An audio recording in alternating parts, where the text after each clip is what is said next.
తీర్థయాత్ర కార్యక్రమానికి స్వాగతం. నరుతే త్వత్క్రియతే కించన అని వేదవాక్యం. నువ్వు లేకుండా ఏ పనిని చేయరు అని దీని అర్థం. ఇక్కడ నువ్వు అంటే గణాధిపతి.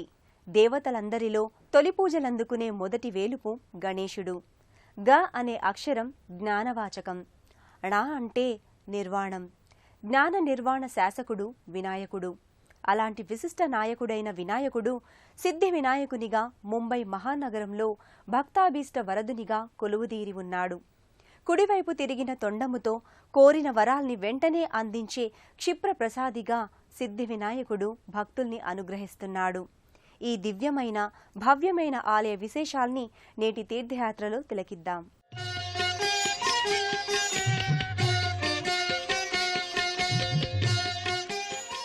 శ్రేయాంసి బహు విఘ్నాని అన్నారు. ఏదైనా ఓ పుణ్యకార్యం తలపెట్టినప్పుడు విఘ్నాలు ఎన్నో ఎదురవుతాయి. మరి ఆ విఘ్నాల్ని తొలగించుకోవడానికి ముందుగా ప్రార్థించాల్సింది సిద్ధి వినాయకుడినే. విఘ్నాల్ని నివారించి విజయాల్ని అనుగ్రహించే దైవం విఘ్నాధిపతి. అలాంటి సిద్ధి వినాయక మూర్తి ముంబై నగరంలోని ప్రభాదేవి ప్రాంతంలో దేదీప్యమానంగా భక్తజనరంజకంగా విలసిల్లుతోన్న ఆలయంలో పూజలందుకుంటున్నాడు.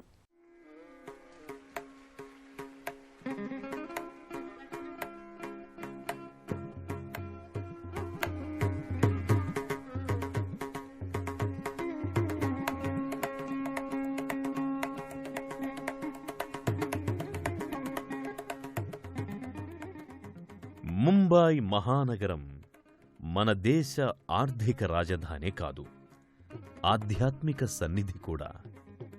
ఈ నగరంలో నలుచెరగులా ఎన్నో దివ్యాలయాలు, భవ్య మందిరాలు అలరారుతున్నాయి. ఆ పరంపరలో సుప్రసిద్ధమైన ఆలయం సిద్ధివినాయక స్వామి సన్నిధానం. ముంబైలోని ప్రభాదేవి ప్రాంతంలో కాకాసాహెబ్ గాడ్గిల్ మార్గ్, ఎస్కేబోలే మార్గ్, వీర సావర్కర్ మార్గుల కూడలిలో ఈ విశేషమైన దేవాలయం నెలకొని ఉంది. ఈ ఆలయ ప్రాకారం, ఇతర కట్టడాలు పంచ అంతస్తుల భవంతిలో కూడా ఉంటాయి. ఒకప్పుడు సువిశాల ప్రాంగణంలో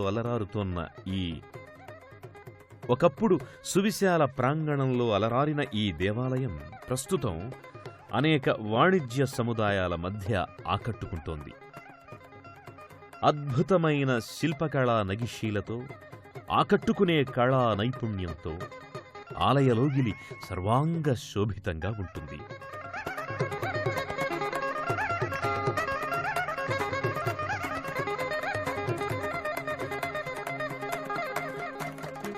క్రీస్తు శకం 1801వ సంవత్సరంలో లక్ష్మణ్ విఠూ పాటిల్ ఈ ఆలయాన్ని నిర్మింపజేశారు.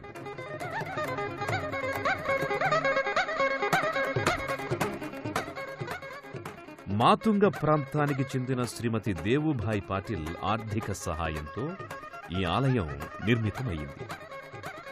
సంతానం లేని ఆమె సంతానరహితులుగా ఎవ్వరూ బాధపడకూడదని భావించారు. సంతానం సిద్ధించాలనే సత్సంకల్పంతో ఈ ఆలయాన్ని నిర్మింపజేశారని ప్రతీతి.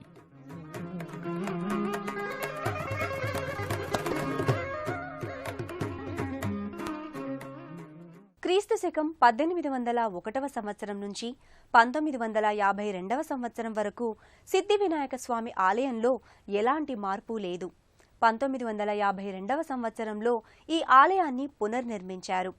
త్రయవర్తులాకృతులుగా ఈ ఆలయం ఉంటుంది. ప్రవేశ ద్వారాలకు ఆవలనున్న ముఖమండపం, గర్భాలయ ముఖమండపం, గర్భాలయం మండపాలతో ఆలయం సర్వజనాకర్షణంగా ఉంటుంది.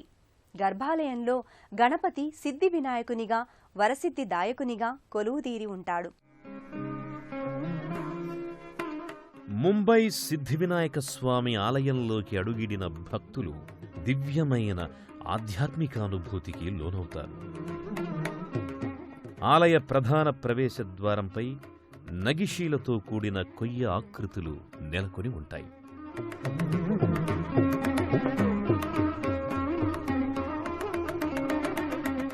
బంగారు వర్ణ, రజతవర్ణ తాపడాలు, మురిపించే ఆకృతులతో చూపు మరల్చుకోలేనంత శిల్పకళా సౌందర్యంతో ఆలయ లోగిలి ఆకట్టుకుంటుంది.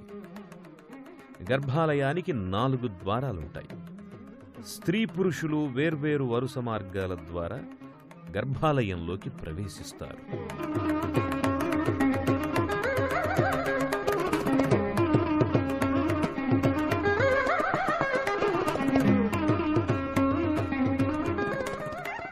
గర్భాలయంలో భారీ సింహాసనంపై వర్ణరంజితమైన కళానైపుణ్యం నేపథ్యంగా అలరారే సమున్నత ఆసనంపై సిద్ధివినాయక స్వామి భక్తాభీష్ట వరదుడై కొలువుదీరి ఉన్నాడు.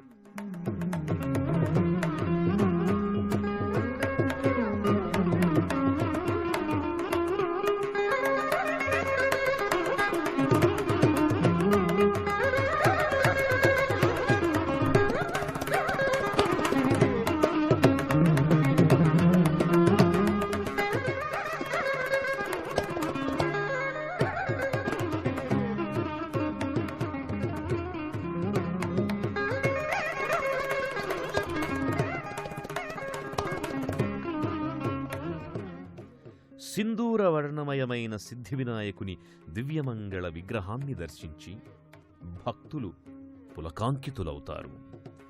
గణపతి బప్పా మోరియా అనే జయ జయ ధ్వానాలు మిన్నంటుతుండగా భక్తులు సిద్ధివినాయకుణ్ణి దర్శించుకుని తరిస్తారు.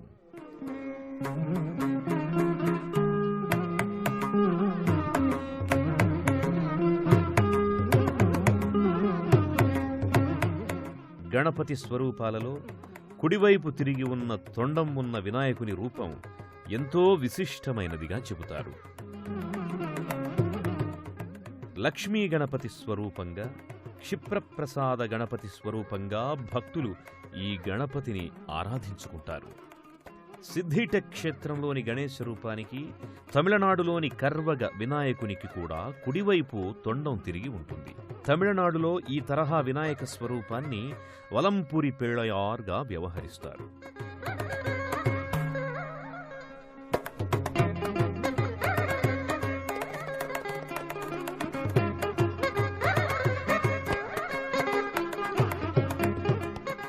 ఈ సిద్ధి వినాయకుని ఏకశిలా ప్రతిమలో కుడి ఎడమలలో సిద్ధి బుద్ధి స్వరూపాలుంటాయి.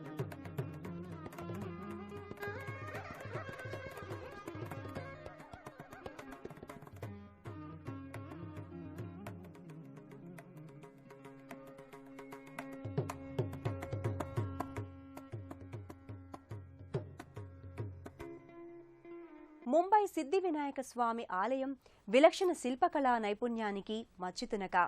గర్భాలయంలో ఎటు చూసినా శిల్పకళా నైపుణ్యం పరిఢవిల్లుతుంది.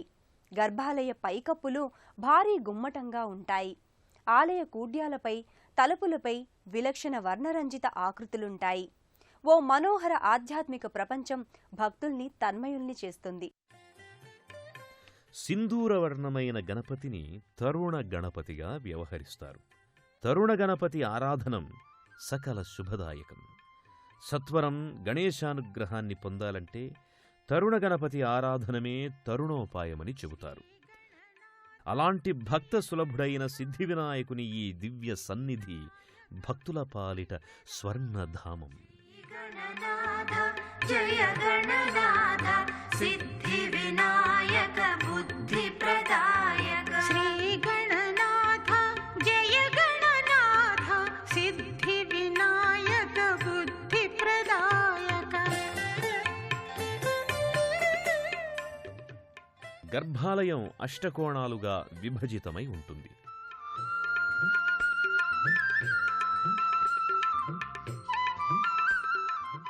శివ పరివారంతో పాటు గణేశుని వివిధ రూపాలు ఉంటాయి. నవసచ గణపతిగా, నవసాల పవనార గణపతిగా ఈ సిద్ధి వినాయకుణ్ణి మరాఠా భక్తులు ఆరాధించుకుంటారు. ముఖ్యంగా ప్రతి మంగళవారం ఈ దివ్య గణేశ సన్నిధానానికి భక్తులు అధిక సంఖ్యలో విచ్చేస్తారు. అలాగే ప్రతి నెలా వచ్చే సంకష్టహర చతుర్థి నాడు కూడా భక్తులు అసంఖ్యాకంగా ఇక్కడకు తరలివస్తారు. గణేశశ్చ పూజనీయం ప్రయత్నతః అన్నారు. సమస్త శుభకార్యాలకు ప్రారంభంలో గణేశ పూజ చెయ్యడం ఓ సంప్రదాయం, ఆధ్యాత్మిక పరంపరలో భాగం. సిద్ధి వినాయక దర్శనం, పూజ వల్ల సకల కార్యసిద్ధి ఏర్పడుతుంది. పరమ ఆనందమూర్తి అయిన గణపతి సర్వ విద్యల్ని ప్రసాదించే దివ్యానుగ్రహమూర్తి. అలాంటి సిద్ధి వినాయకుణ్ణి దర్శించుకుని భక్తులు తమ విన్నపాల్ని నివేదించుకుంటారు.